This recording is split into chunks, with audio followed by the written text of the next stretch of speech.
Counting కానీ చూస్తే ఇది మొత్తంగా ప్రజా విజయం. మొత్తం మా కూటమి సభ్యులంతా, తర్వాత మా జిల్లాలో ఉండే ఎమ్మెల్యేలు, మిగతా వాళ్ళందరూ సమిష్టి కృషి ఇది. తర్వాత ఒక్కటి, జగన్మోహన్ రెడ్డి గారు ఎప్పుడు దేవుని స్క్రిప్ట్ అని చెప్తుంటారు కదా, అతనికి వచ్చిన సీట్లు వచ్చి 11. ఇక్కడ నామినేషన్లు ఎన్ని పడినాయి? పులివెందుల్లో 11, ఒంటిమిటలోనే 11 పడినాయి. అంటే ఇది దేవుని స్క్రిప్ట్. 11 నామినేషన్లతో వేసి అతను డిపాజిట్ కోల్పోవడం, ఇది దేవుని స్క్రిప్టు. ముఖ్యంగా ఈ విజయానికి ప్రధానంగా నేను 4 కారణాలు చెప్తా. ఒకటి, చంద్రబాబు నాయుడు గారి ఈ 14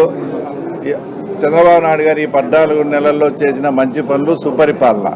ఎందుకంటే మేము అందరం కూడా, మా టీం అంతా కూడా ఎక్కడన్నా ప్రచారానికి పోయినప్పుడు అందరూ ఇళ్ల దగ్గర ఉండాలని సాయంత్రం పూటే పోతా వచ్చినాం.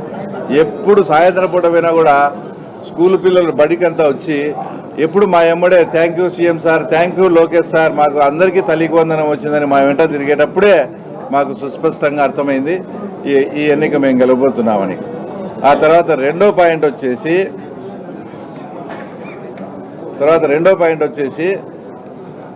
30 నుంచి 35 సంవత్సరాలుగా ఎప్పుడు కూడా పులివెందుల ప్రజలు ఇంత స్వేచ్ఛగా ఓటు వేయలేదు. మేము ఓట్లు అడగనమైనప్పుడు, సార్ మీరేమో ఓటు అడుగుతున్నారు, మమ్మల్ని ఆ రోజు వేయించారు కదా అని మమ్మల్ని అడిగేవారు. మీ నిర్భయంగా ఓటు వేస్తాం, ఫస్ట్ టైం మీరు స్వేచ్ఛగా పాల్గొనండి అని మేము వాళ్లకు భరోసా కల్పించడంతో వాళ్ళంతా స్వేచ్ఛాయుత వాతావరణంలో ఈ ఎలక్షన్ జరగడంతోనే స్వేచ్ఛగా ఓటు వేయలేదు. మేము ఓట్లు అడగనప్పుడు, సార్ మీరేమో ఓటు అడుగుతున్నారు, మమ్మల్ని ఆ రోజు వేయించారు కదా అని మమ్మల్ని అడిగేవారు. మీ నిర్భయంగా ఓటు వేస్తాం, ఫస్ట్ టైం మీరు స్వేచ్ఛగా పాల్గొనండి అని మేము వాళ్లకు భరోసా కల్పించడంతో వాళ్ళంతా స్వేచ్ఛాయుత వాతావరణంలో ఈ ఎలక్షన్ జరగడంతోనే ఈరోజు ఎన్డీఏ కూటమికి ఇంత అద్భుతమైన అవకాశం. ఇంకో పాయింట్, అందరూ కూడా ఇది వాళ్ళకు డిపాజిట్ కూడా రాలేదు అంటే ఇది అని ఏదైనా చిన్న డౌట్ కానీ కన్ఫ్యూజన్ కానీ ఉంటే అది నేను చేస్తా ఇప్పుడు. ఎందుకంటే మేము ఎలక్షన్ పోయినప్పుడు కానీ అక్కడంతా కూడా అందరూ కూడా వాళ్ళ క్యాడర్ అంతా కూడా మాతో టచ్లోకి వచ్చి, సార్ ఈ 5 ఏళ్లలో మమ్మల్ని సర్వనాశనం చేశాడు, ఎగ్జాంపుల్కు పాడా అని చెప్పేసి 200 నుంచి 250 కోట్ల బిల్లులన్నీ పెండింగ్ పెట్టాడు. ఎలక్షన్ అయిపోయి కౌంటింగ్కి మధ్యలో ఆయనకు అవకాశం ఉంటే 400 కోట్లు మెడికల్ హాస్పిటల్కి వేసాడు. కానీ మేము కార్యకర్తలంతా ఇట్లా ఇబ్బందులు ఉన్నామంటే మా కార్యకర్తలకు కూడా అతను ఇచ్చి సావలేదు. కాబట్టి మేము మొత్తం అతనికి సహకరిస్తాం.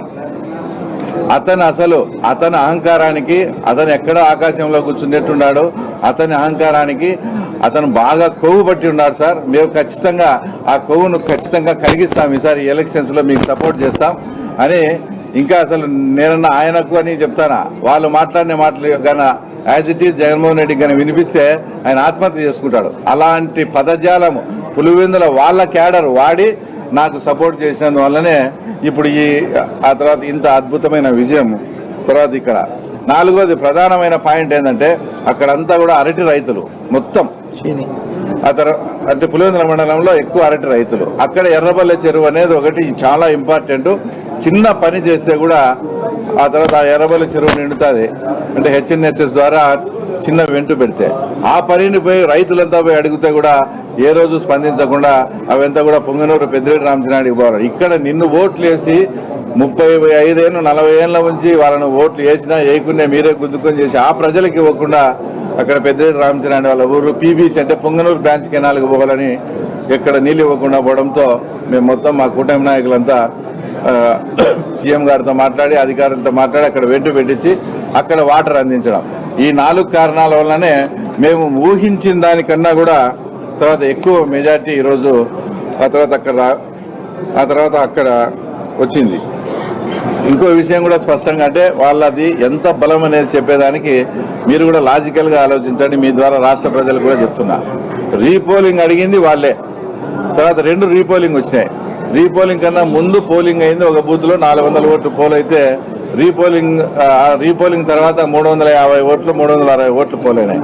అంటే వాళ్ళు మొత్తం ఊర్లలో దండవారం వేపించి సోషల్ మీడియాలో పెట్టి ఈ ఎలక్షన్ మనం బాయ్కాట్ చేస్తున్నామని వాళ్ళు ఇష్టం వచ్చినట్లు ప్రచారం చేసినా కూడా కేవలం 40 ఓట్లు మాత్రమే ఆ తర్వాత తగ్గాయి. అంటే వాళ్ళ బలం 500 ఓట్లలో కేవలం వాళ్ళ బలం, వాళ్ళ మాట విని ఆబ్సెంట్ అయిన ఓట్లు వచ్చేసి 40 ఓట్లే.